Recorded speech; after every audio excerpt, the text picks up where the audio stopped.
Ma'am, you'll be our final question. Hold on, let me get you a microphone because if you ask some really great question, they're going to put you on TV. You're going to be famous. So I wanted to make sure they can hear you. I came from the Lakes region. I love the nature and the wildlife that we have, and I'm worried about the Endangered Species Act. How are you going to protect that and keep us clean? And generally, what are you doing for the environment? Well, let's start with endangered species. Look,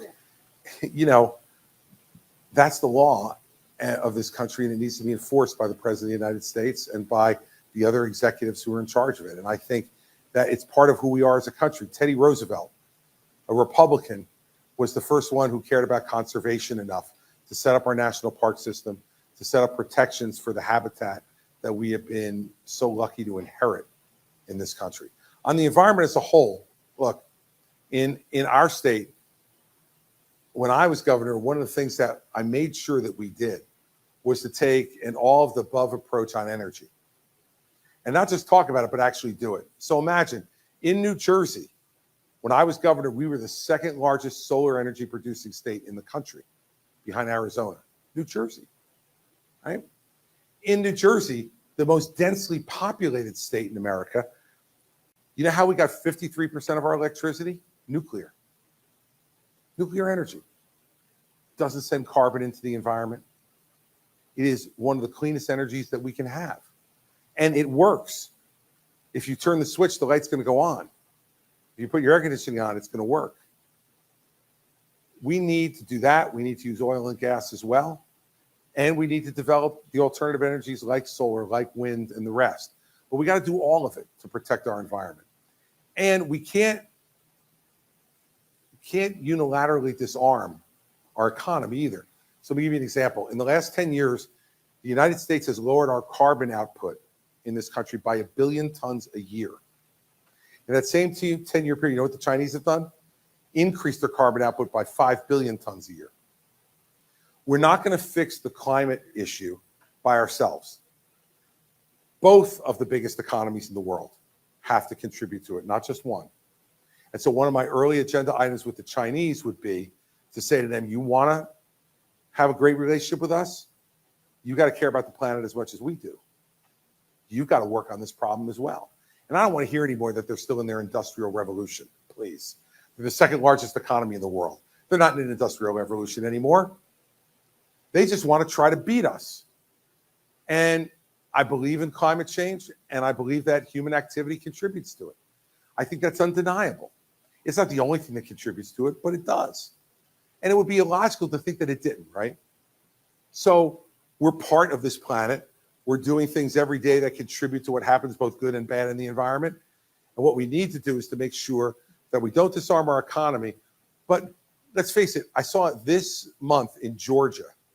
They have opened the first new nuclear plant in 45 years in this country. We need to do that. We need to be able to do that so that we have a reliable grid while we're developing things like solar and wind that are not yet reliable enough to be able to use as the foundation of our energy future. If we do those things, our environment will get better. And our environment in this country over the last 10 years has gotten better because of a lot of the efforts that we made. But let's not put aspirations ahead of innovation, right? So you can't force, I love this. California says by 2030, no more gas-powered cars. Yet, I saw just a couple of months ago, Governor Newsom in California put out an advisory to everybody saying, don't charge your electric cars tonight, you'll crash the grid.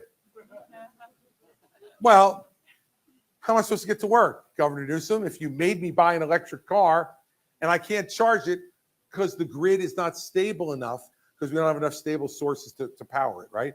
So some of this has to be practical is my point. Like, I have no problem with electric cars.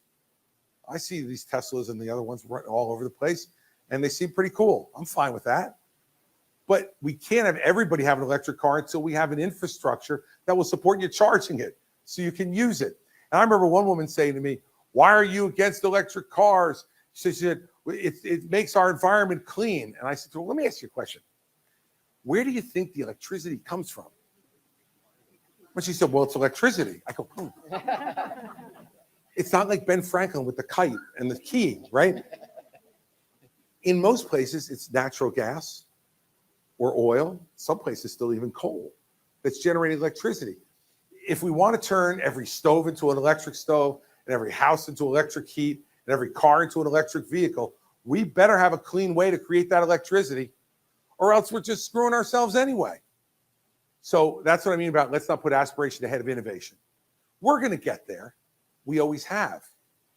But let's not disarm ourselves so that makes it slower to get there. Let's arm ourselves so we can get there more quickly. And 1 billion tons of reduction in CO2 a year for the last 10 years, that's a real improvement for this country. And we do care about the environment. And it was about 2 or 3 weeks ago, we were in Colorado. And I was looking out where we were at the Rocky Mountains and thinking to myself, imagine what it must have been like for Lewis and Clark when they walked through there for the first time and saw what the incredible majesty of this country was. And we can't have any generation not be able to have a similar experience. No one will have the same experience as Lewis and Clark when it was completely untouched. There were no ski lifts when Lewis and Clark went out to the Rockies. But I care about the environment because I care about my children, and I hope someday to have grandchildren. And if I do, I want them to have a place where they can live and breathe and enjoy this country. But I also want them to be able to have a job, support their families, and not run behind the Chinese. Because if the Chinese Communist Party passes us, remember, these are the same people who are throwing people in concentration camps in their country because of the religion they practice. These are the same people who are telling everybody how many children they can have.